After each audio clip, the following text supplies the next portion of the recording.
സ്വാഗതം. നമ്മൾ don't be sad എന്ന പുസ്തകത്തിലൂടെയുള്ള നമ്മുടെ യാത്ര തുടരുകയാണ്. അതെ. ഇന്ന് നമ്മൾ നോക്കുന്നത് അതിലെ വളരെ വളരെ പ്രധാനപ്പെട്ട ഒരു ഭാഗമാണ്. അറിയുക, അള്ളാഹുവിനെക്കുറിച്ചുള്ള ഓർമ്മ കൊണ്ട് മാത്രമാണ് ഹൃദയങ്ങൾ ശാന്തമായി തീരുന്നത്. ആ ഒരു വാക്യം, ഈ ആശയം ശരിക്കും എത്ര ആഴത്തിലുള്ളതാണെന്ന് നോക്കണം.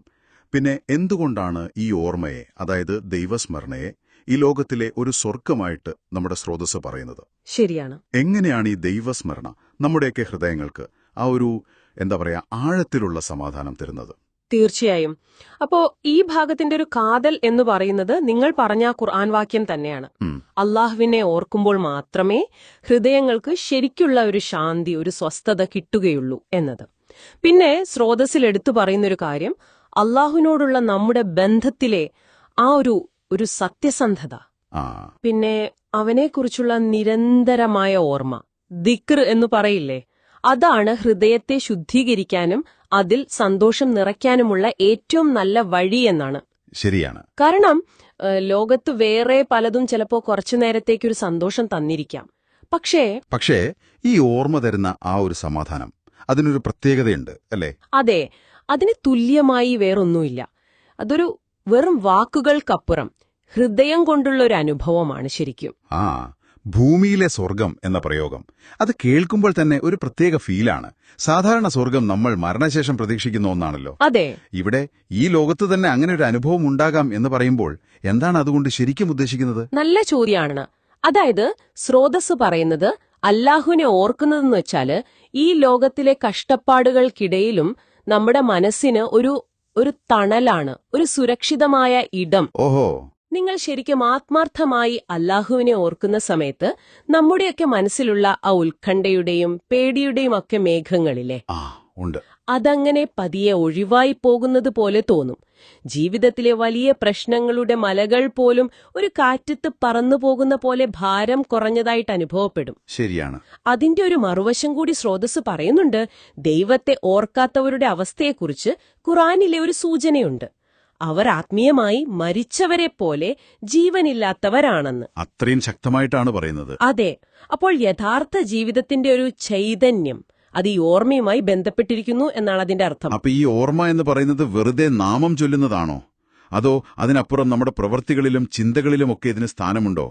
പ്രത്യേകിച്ച് ഈ ഉറക്കമില്ലാത്ത രാത്രികൾ അല്ലെങ്കിൽ വല്ലാത്ത ദുരിതങ്ങൾ വരുമ്പോൾ. തീർച്ചയായും. ഇതൊരിക്കലും ഒരു യാന്ത്രികമായ ഉരുവിടൽ മാത്രമല്ല.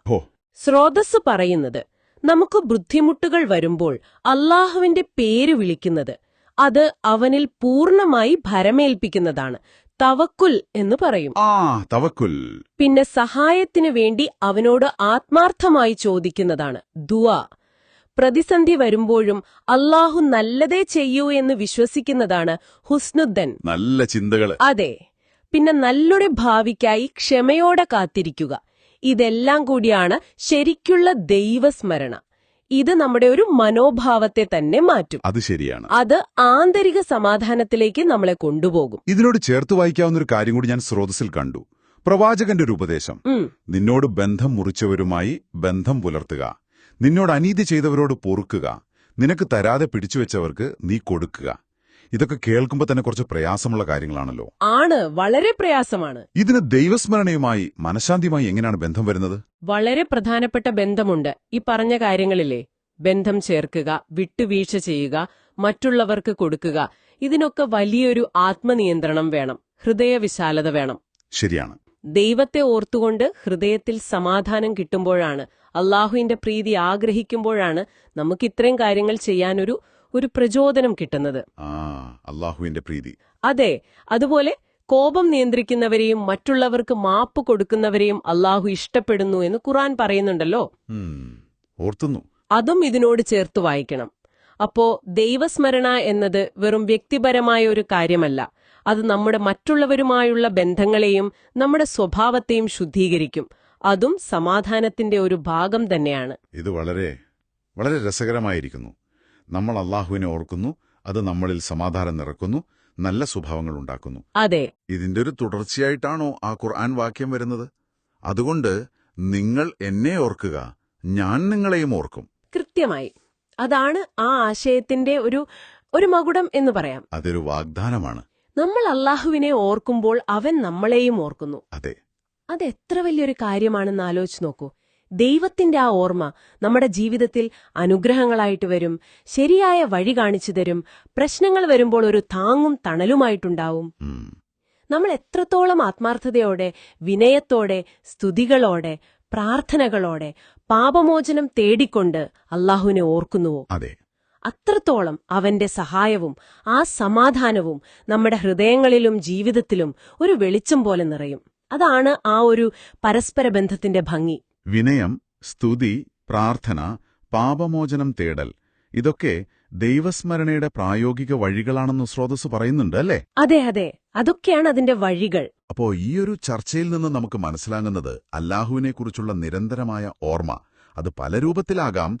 അതുതന്നെയാണ് യഥാർത്ഥ മനഃശാന്തിയിലേക്കും ജീവിതത്തിലെ വെല്ലുവിളികൾ നേരിടാനുള്ള ആ ഒരു ഉൾക്കരുത്തിലേക്കും നമ്മളെ നയിക്കുന്ന പ്രധാന വഴി. ശരിയാണ്. ഇത് ഹൃദയത്തെ ശുദ്ധീകരിക്കുന്നു, ജീവിതത്തിനൊരു ദിശാബോധം നൽകുന്നു, ഒരു പ്രകാശമായി മാറുന്നു. തീർച്ചയായും. അപ്പൊ ഇവിടെ നമ്മൾ ഓരോരുത്തരും, നിങ്ങളും ഞാനും കേൾക്കുന്നവരും എല്ലാവരും ആലോചിക്കേണ്ട ഒരു കാര്യമുണ്ട്. എന്താണത്? ഈ സ്രോതസ്സിൽ പറയുന്ന പോലത്തെ ആ ശാന്തിയും സമാധാനവും, ആ ഭൂമിയിലെ സ്വർഗം, അത് അനുഭവിക്കാൻ വേണ്ടി ഈ ദൈവസ്മരണയുടെ പല രൂപങ്ങളില്ലേ, അത് നമ്മുടെ ചിന്തകളിലാകാം, വാക്കുകളിലാകാം, അല്ലെങ്കിൽ മറ്റുള്ളവരോടുള്ള നമ്മുടെ പെരുമാറ്റത്തിലാകാം.